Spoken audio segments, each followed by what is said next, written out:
सामने देखिए। यस, अमन जी लोग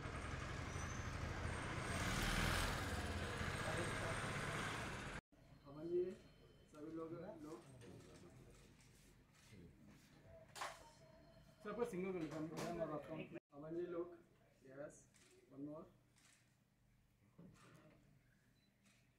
अमन जी चलो सर। यस सर, यहाँ पे लुक। यस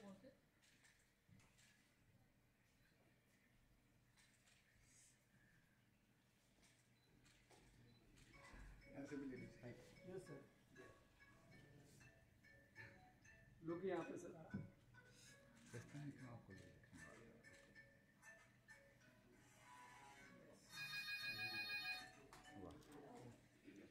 बहुत बढ़िया सर, बहुत बढ़िया। वाह वाह वाह, अमन जी लोग। वाह। जरूरत नहीं काटने की, लगा दीजिए। करेक्ट। Yes sir. या लुक। यस, यहाँ पे राजेश भाई चलें हम लोग अंदर। हाँ अंदर आगे से भी जा सकते हैं। डन, चलिए।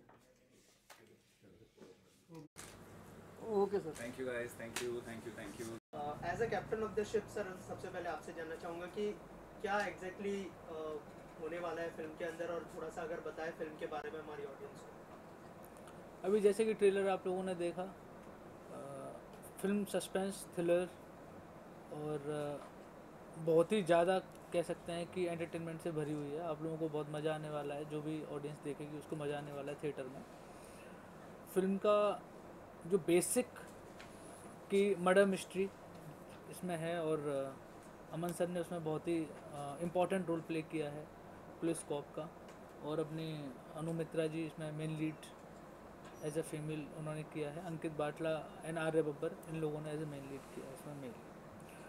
और फिल्म के बारे में देखिए ज़्यादा तो मैं नहीं बताऊंगा, बट क्योंकि अगर सारा यहीं बता दिया जाएगा तो शायद सस्पेंस ही ख़त्म हो जाएगा। बट ट्रेलर से आपको काफ़ी कुछ समझ आया होगा कि ट्रेलर में हम लोग क्या दिखाना चाह रहे हैं, फिल्म का हम लोगों का क्या ऑलमोस्ट कॉन्सेप्ट है। फिल्म बहुत अच्छी है। हम लोगों ने नैनीताल में शूटिंग की है इसकी। -4 डिग्री टेम्परेचर में हम लोगों ने लास्ट ईयर सेम मंथ हम लोग फरवरी में शूटिंग कर रहे थे। अमन जी हमारे साथ में थे, और बहुत मज़ा आया हम लोगों को काम करने में। एग्जैक्टली फिल्म का जो कॉन्सेप्ट है वो बहुत ही अलग थलग सा, कि दो अजनबी, जैसे आपको पता चल रहा होगा कि दो अजनबी मतलब दो लोग ऐसे जो कि एक दूसरे से अनजाने हैं, सडन मिलते हैं। दो एक्चुअली इसमें क्या है ना, दो अजनबी हीरो हैं, एक्चुअली दो एक्टर दो अजनबी हैं, हीरो और हीरोइन दो अजनबी नहीं हैं। इसमें अंकित बाटला और आर्य बब्बर दो अजनबी हैं जो कि एक दूसरे से सडन मिलते हैं, और कुछ ऐसा इंसिडेंट होता है कि लड़की को लेकर पूरा क्लाइसिस हो जाते हैं। This is a type of like murder mystery story है। सर ट्रेलर तो अच्छा है, साथ ही हमने देखा कि लोकेशंस काफ़ी अच्छी है, गानों में हमने देखा, और जो आपने ट्रेलर में दिखाया लोकेशंस सर, तो उसके बारे में कुछ बताइए कि कहाँ की लोकेशंस है और शूट करना कितना एंजॉय किया एक्टर्स, अगर सबके बारे में बताएं। एक्चुअली शूट करने में तो बहुत मज़ा आया। एग्जैक्टली हम लोग अभी अमन सर और हम लोग अभी यहाँ बैठ के वही डिस्कस कर रहे थे कि इट वाज वेरी अमेजिंग, क्योंकि हमारे लिए बहुत नया था। और नैनीताल जहाँ मैंने एक्सपेक्ट ही नहीं किया था कि इतना स्नोफॉल होगा। एग्जैक्टली पहले क्योंकि मैं नॉर्थ से ही हूँ, तो वहाँ पता है मेरे को स्नोफॉल होता है, बट इतना और इस लेवल का स्नोफॉल होगा ये हम लोगों को नहीं पता था। और नैनीताल मतलब कहते हैं तालों में ताल नैनीताल। और जब हम लोगों ने प्लान किया शूट का, तो दैन एट दैट टाइम बहुत ज़्यादा वहाँ ऐसा लग नहीं रहा था कि स्नोफॉल होगा। बट जैसे हम लोगों ने बात की वहाँ के होटल्स वालों से कि क्या स्नोफॉल होगा, उन्होंने कहा मे बी सर इस बार हो सकता है, क्योंकि अभी कोविड के बाद क्या है कि मौसम बहुत क्लीन हुआ है, एटमॉस्फेयर में चेंजेस आए हैं, तो हो सकता है इस बार जो है स्नोफॉल। और जब स्नोफॉल, हम लोग पर्पज़ ये था कि हम लोगों को स्नो में शूट करना था, बिकॉज की स्टोरी जो थी हम लोगों की वो उस टाइप की थी, मर्डर मिस्ट्री की, यार थोड़ा ऐसा एटमॉस्फेयर मिलेगा तो हम लोग कुछ अच्छा बना पाएंगे। एग्जैक्टली एक टाइम तो ऐसा भी आया था कि हम लोग एकदम उम्मीद तोड़ के बैठ गए थे कि शायद स्नोफॉल अब नहीं होगा, क्योंकि एकदम से मौसम चेंज हो गया था सडन। जब स्नोफॉल स्टार्ट हुआ तो मतलब चेंज अचानक ही हुआ, मतलब अनएक्सपेक्टेड था, और इतना स्नोफॉल हुआ कि जिसने 25 साल का रिकॉर्ड तोड़ दिया। और आप देख रहे होगे, आपने जब लोकेशन आप ट्रेलर वाइज सॉन्ग में देख रहे होगे तो आपको लग रहा होगा कि नैनीताल जैसे शहर का तो हो ही नहीं सकता, कहीं बाहर का ही है एग्जैक्टली। तो बहुत मज़ा आया शूट करने में हम लोगों को। सर अमन सर आपसे जानना चाहूँगा, जितना हमने देखा पुलिस को आपका किरदार निभा रहे हैं, आप थोड़ा सा बताइए कि क्या क्या शेड्स होंगे, कैसा एक्सपीरियंस रहा इस फिल्म में काम करने का, और जैसे सर बता रहे कि लोकेशन पे और एक्टर्स के साथ बहुत एंजॉय किया इन्होंने। आई थिंक मैं इतने दिन तो वहाँ पे था नहीं, शायद 4-5 दिन मैंने शूट किया था, लेकिन वो 4-5 दिनों में ही बर्फ़ भी गिर गई, ठंड भी हो गई, और भाई साहब ऐसी ऐसी जगह ठंड लगी जो मैं उम्मीद भी नहीं कर सकता था। मतलब हालत ख़राब हो गई थी, बट मज़ा आया। आई थिंक जो लुक है जो आपने ट्रेलर में भी देखा है, वो स्नो का गिरना, पूरा वाइट कलर एंड उसमें परफॉर्म करना, एक तो दिक्कत और परेशानी होती है, बट सिनेमैटिक लिबर्टी के हिसाब से बहुत ही खूबसूरत दिखता है। तो आई थिंक जहाँ तक लुक की बात है, we have captured the best look ever, and as a performance, well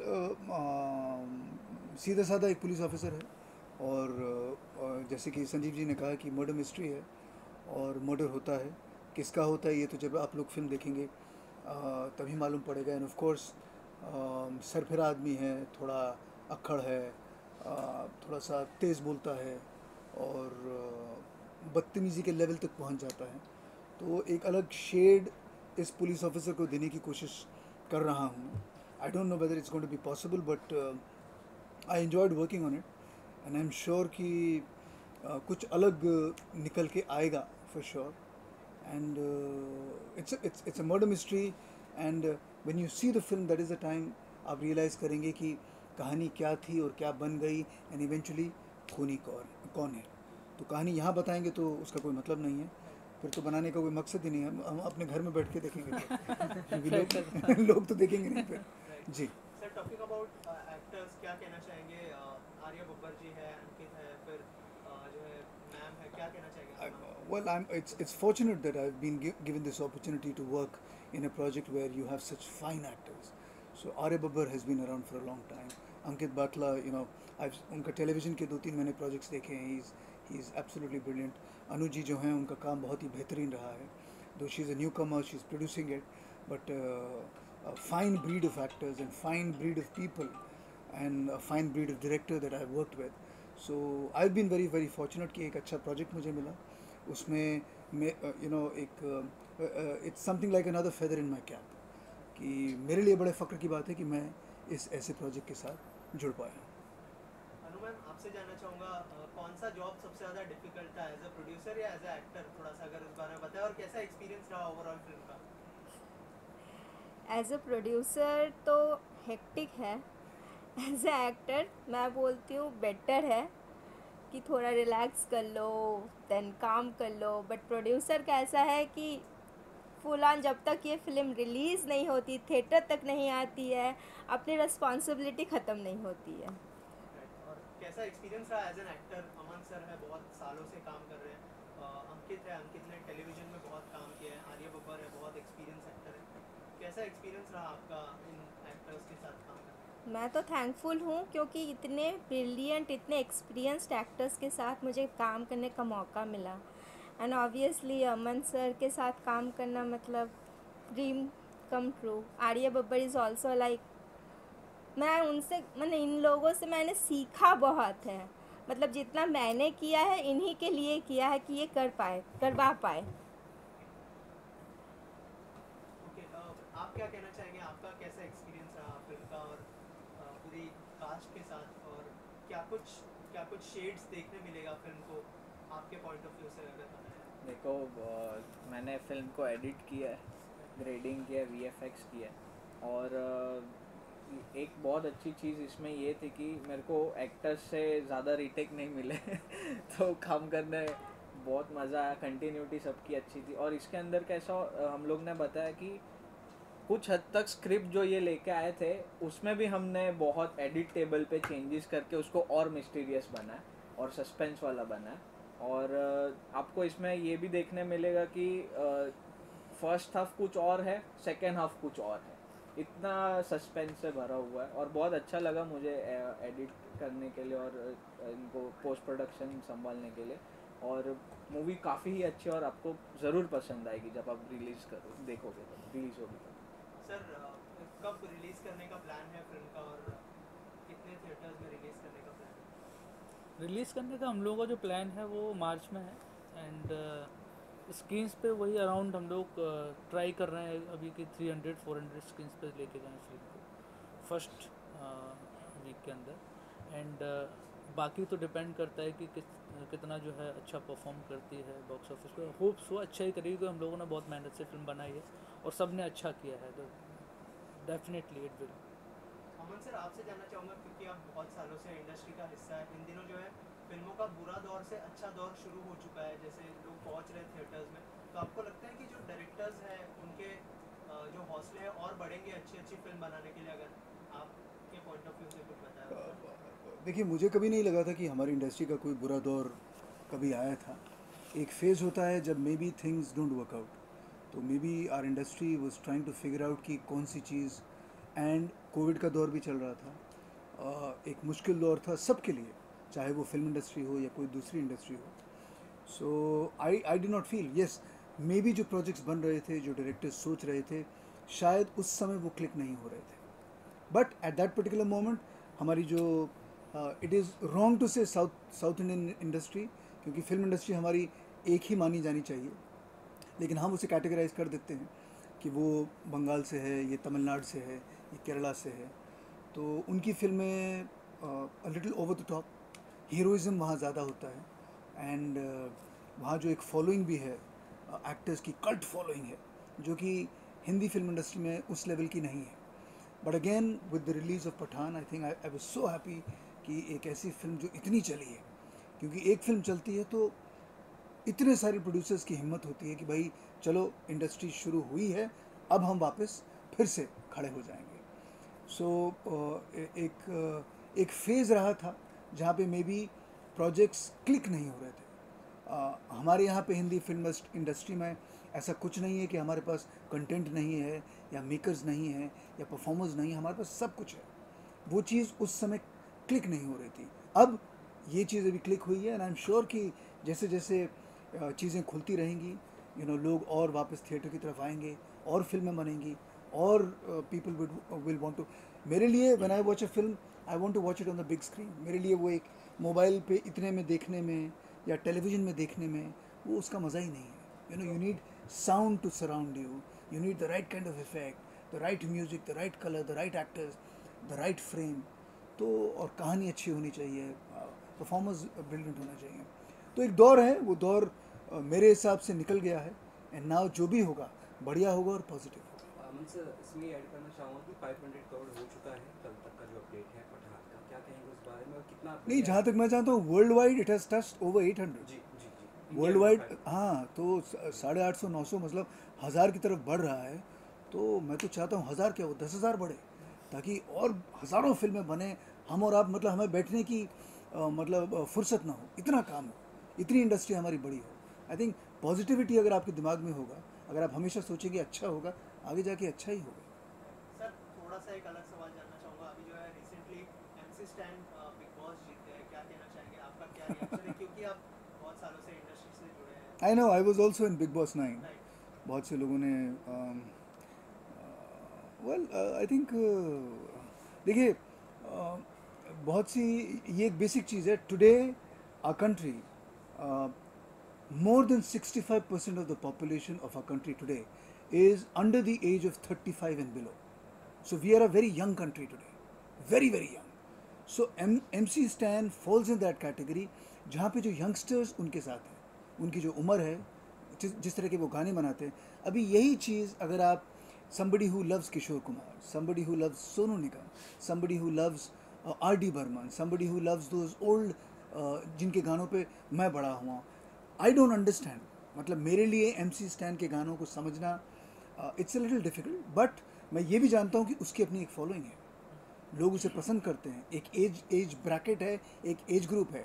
उनके गाने में भी 35, 40, 45, 50, 60, 65, 70, 80 वो लोग शायद पसंद नहीं करेंगे, 35 वाले भी शायद नहीं। I suppose that the young, again you know, youngsters का क्या है, उनको कुछ नया चाहिए। सो MC Stan has a connect with people, और वो कनेक्ट इतना एविडेंट है कि वो बिग बॉस जीते हैं, क्योंकि मेरे हिसाब से बहुत लोगों ने जो पैसे हैं अलग अलग कंटेस्टेंट्स पे लगाए थे, MC Stan पे किसी ने पैसे नहीं लगाए थे। ये सारी दुनिया जानती है, बट अगेन लोग अगर आपको पसंद करते हैं तो कुछ भी हो सकता है। और डायरेक्टर साहब, मेरा आपसे सवाल है, मैं जानना चाहता हूँ, अमन सर ने भी बोला कि एक फिल्म होनी चाहिए, इंडियन फिल्म एक होनी चाहिए, कि अब ये वक्त है कि डायरेक्टर या प्रोड्यूसर को कि ऐसी फिल्म बन जाए जो इंडियन फिल्म हो, हर एक भाषा में रिलीज होनी चाहिए, और ये ना हो कि बॉलीवुड की है, साउथ की है, एक फिल्म हो। देखिए, जो भी डायरेक्टर्स हैं, प्रोड्यूसर्स हैं, फिल्में कर रहे हैं, मेकर्स, हर मेकर का सपना ये होता है कि फिल्म तो एक ही हो और वो पैन इंडिया हो। अभी क्या है कि बहुत सारी ऐसी इंटरनल चीज़ें हैं जिन्हें हम लोग बाहर से नहीं जानते हैं। एग्जैक्टली क्या है, जैसे कि अभी एक क्वेश्चन किया था कि हमारी फिल्म जो है कितने स्क्रीन्स पे रिलीज़ हो रही है। तो क्या होता है कि स्क्रीन्स के ऊपर फिल्म को लेकर के जाना, और वो भी फिर रीजनल लेके जाना, लाइक जैसे कि अभी साउथ के अंदर जा रहे हैं हम लोग, या वेस्ट बंगाल जा रहे हैं इस तरफ, तो होता क्या है कि वहाँ बहुत सारे ऐसी चीज़ें हैं जिन्हें हम इतनी आसानी से ब्रेक नहीं कर सकते। या तो जो डिस्ट्रीब्यूशन है ना, वो भी ऑल इंडिया होना चाहिए according to director point of view and producer point of view. होता क्या है कि इसमें कि जब हम फिल्म को लेके जाते हैं पैन इंडिया, तो हर जगह अलग अलग लोग बैठे हुए हैं, उनको उनके टेस्ट की ही फिल्म चाहिए, और उन्होंने एक माइंड मेकअप कर दिया है कि साउथ के अंदर उनको साउथ वाला ही कॉन्सेप्ट वो पेश करेंगे, तभी साउथ वालों को पसंद आएगा। हाँ, ये अभी एक थोड़ा सा चेंज आया है कि हम लोगों ने क्या किया है कि हम लोगों ने, मतलब अभी मैं थोड़ा सा अलग इसलिए बोल रहा हूँ क्योंकि हिंदी इंडस्ट्री ने स्टार्ट किया कि किस तरीके से साउथ की फिल्मों को ला करके हमारे यहाँ हिंदी के अंदर प्लेसमेंट किया जाए, उनको डब किया जाए, डब करने के बाद में यहाँ ऑल जो है ओवर रिलीज़ किया जाए। ये जो पहला कदम बढ़ा था वो बॉलीवुड की तरफ से टॉलीवुड की तरफ बढ़ा, कह सकते हैं हम लोग, क्योंकि वहाँ से लोग लेकर के आए, उनको डब किया और रिलीज़ कर दिया। लाइक बाहुबली सबसे बड़ा जो है कह सकते हैं कि बड़ा बिगेस्ट प्रोजेक्ट था, जिसने कि सिनेमा के ऊपर अपनी एक इतनी बड़ी छाप छोड़ दी कि जिसको शायद ब्रेक डाउन कर पाना अभी तक बहुत मुश्किल हो रहा है फिल्मों के लिए। बट क्या हुआ, वो फिल्म हिंदी के अंदर आई, लेकिन हिंदी की फिल्मों को अदर लैंग्वेज में ले जाने के लिए, उनको रिलीज़ करने के लिए प्लेटफॉर्म्स नहीं हैं, उतने सफिशिएंट प्लेटफॉर्म्स नहीं हैं। ये बस एक मुश्किल पॉइंट है जिसकी वजह से ऑल इंडिया फिल्में जो है पैन इंडिया फिल्में फंस जाती हैं। बिकॉज आई एम फेसिंग, मैं कंटिन्यूसली फिल्में कर रहा हूँ। अभी मैं लास्ट मंथ फिल्म करके आया, अभी भी मैं 20 से शूटिंग करने के लिए जा रहा हूँ। ये फिल्म मेरी रिलीज़ हो रही है, अभी बिफोर 3 मंथ्स मेरी गोताखोर रिलीज हुई। Continuously I am doing the movies. But क्या है कि इतना मार्केटिंग और ये सब इतना हो गया है कि जिससे निकल पाना एक छोटे प्रोड्यूसर के लिए बहुत मुश्किल है। बिग प्रोड्यूसर्स के लिए भी अगर हम बात करें तो वो ये है, अगर उसमें ऐसा कुछ आना चाहिए कि लाइक अभी UFO है, उसने क्या किया, जब हमारा ये डिजिटल हुआ, पहले तो क्या होता था कि सब कुछ रीजनल जैसा ही था कि एक जो है रील जाया करती थी सिनेमा में और रिलीज हुआ करती थी, ऐसा ही होता था। धीरे धीरे फिर उसको एक जगह लेके आए कि नहीं, अभी UFO के अंदर लेके जाओ या क्यूब या केसरेसरा लेके जाओ, और यहाँ से film all over India spread हो जाएगी और वहीं से फिल्म चालू हो जाएगी। यही चीज़ एक डिस्ट्रीब्यूशन में भी आना चाहिए। डिस्ट्रीब्यूशन में डिस्ट्रीब्यूटर्स बैठते हैं, उनको हम लोगों को अलग अलग डील लॉक करना होता है, हम लोगों को रीजनल लॉक अलग करना होता है, वहाँ के हम लोगों को वहाँ के बुकर्स के साथ में अलग से बात करनी होती है, वहाँ के अलग, हर सिनेमा का अलग क्राइटेरिया है। या तो एक ऐसा होना चाहिए कि एक ही ग्राफ बना दिया जाए और उस ग्राफ के अंदर फिल्में रिलीज़ की जाएँ। हाँ, वो डिपेंड करता है 300 स्क्रीन्स हो, 200 स्क्रीन्स हो, 50 स्क्रीन्स हो, 10 स्क्रीन्स हो। बट क्या है कि हो ऐसा कि एक जो है प्लेटफॉर्म से हम लोग पूरी फिल्म को पैन ले जा सकें। बट पैन ले जाने की कोई व्यवस्था ही नहीं है, देयर इज़ नो अरेंजमेंट कि हम लोग पैन, और अदरवाइज़ मैं भी चाहता हूँ कि पूरी इंडस्ट्री एक हो। हॉलीवुड एक है, उसमें अलग अलग साउथ, तमिल, तेलुगु, कन्नड़, मलयालम, हिंदी, बंगाली नहीं बनती हैं, वहाँ एक ही लैंग्वेज में फिल्म बनती है और वो एक ही बार में फिल्म रिलीज़ होती है। लेकिन हम लोगों ने खुद को ही अलग करके रखा हुआ है ना, कर भी क्या सकते हैं। मैम से जानना चाहूँगा, मैंने क्या मैसेज होगा हमारी ऑडियंस के लिए, बहुत जल्दी फिल्म रिलीज करने वाले, जैसे मार्च में आपने कहा कि रिलीज करें, क्या मैसेज देना चाहेंगे सर ऑडियंस को? मैं यही बोलना चाहूँगा, देखिए जैसे बाकी फिल्में हिट हो रही हैं, सिनेमा के ऊपर हिट कर रही हैं, और जैसे सर ने बताया कि पठान ने इतना ब्रेक कर दिए रिकॉर्ड्स, तो हर फिल्म को वैसा मिले। और अपनी भी फिल्म आ रही है, तो अभी क्या है ना कि ऑडियंस, तो खैर ऑडियंस की नज़र में तो अभी छोटा बड़ा नहीं रहा, जो क्लिक होना है वो होना है, वो पसंद आएगा जो आएगा। बट क्या है कि मैसेज मेरा यही है, मैं मैसेज स्पेशली फिल्म से तो कुछ नहीं देना चाहता कि फिल्म तो मर्डर मिस्ट्री है, एक नॉर्मल सारी स्टोरी सब सेम ही होती हैं कहीं ना कहीं घुमा करके। बट क्या है कि मैं पर्सनली बोलना चाहूँगा कि फिल्म को ज़रूर देखें लोग जा करके, क्योंकि इस फिल्म के अंदर उन लोगों को थोड़ा डिफरेंट मिलने वाला है। जितनी मर्डर मिस्ट्रीज आज तक बनी हैं उनसे थोड़ा डिफर होगी फिल्म। इंटरवल से पहले कुछ और है और इंटरवल के बाद कुछ और है, मतलब मज़ा आएगा एकदम ओवरऑल कि हाँ 2 फिल्में एक ही फिल्म के अंदर देखने को मिल सकती हैं लोगों को, वैसा कुछ है। Thank you so much. एक अमन सर और कुछ प्रोजेक्ट्स आपके आने वाले अगर बता सके आप इसके अलावा।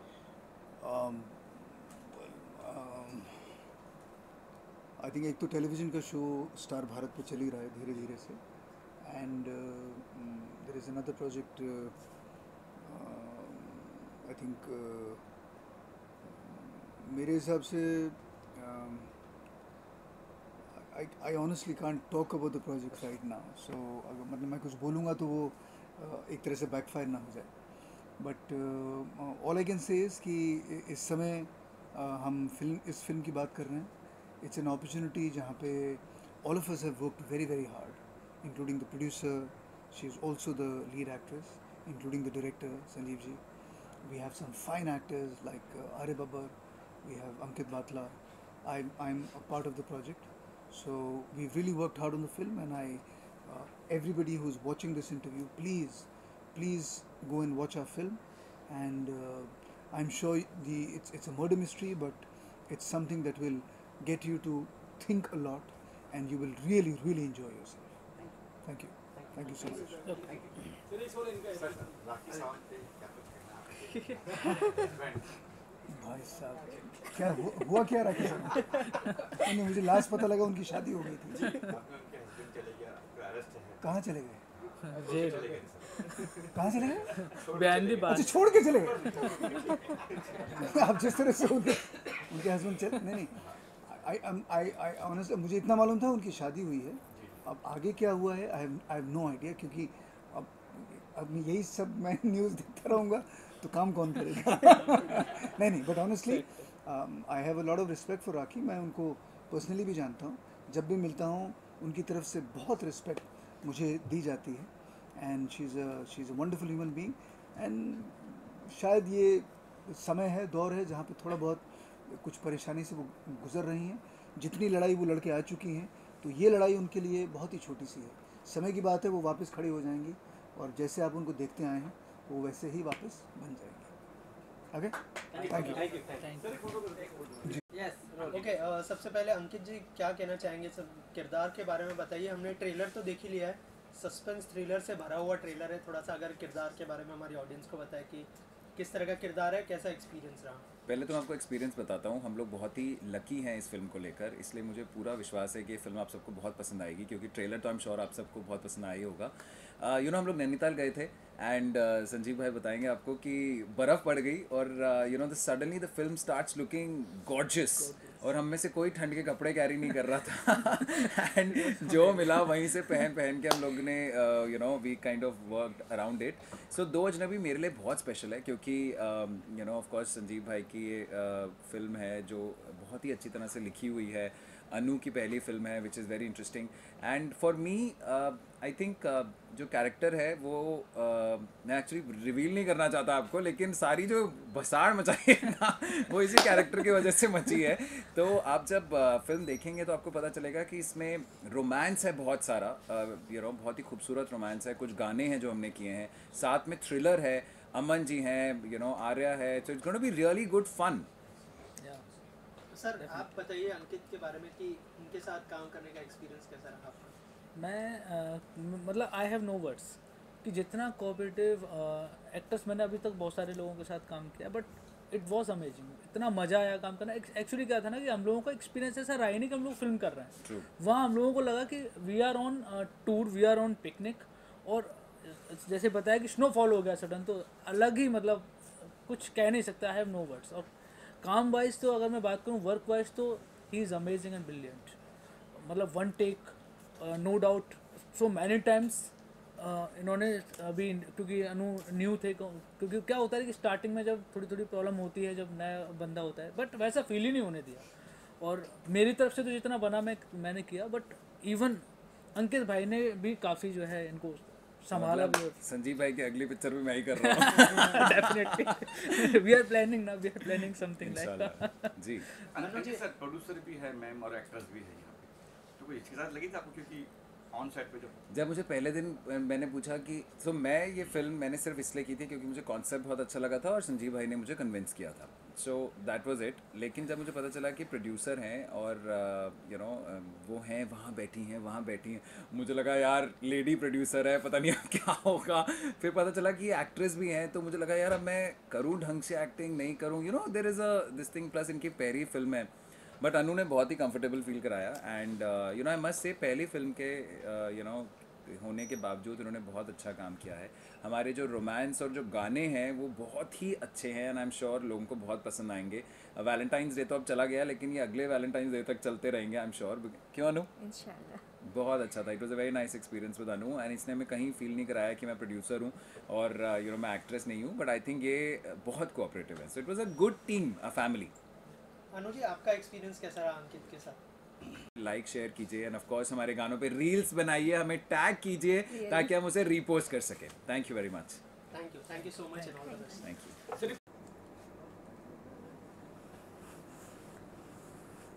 सर ले लो।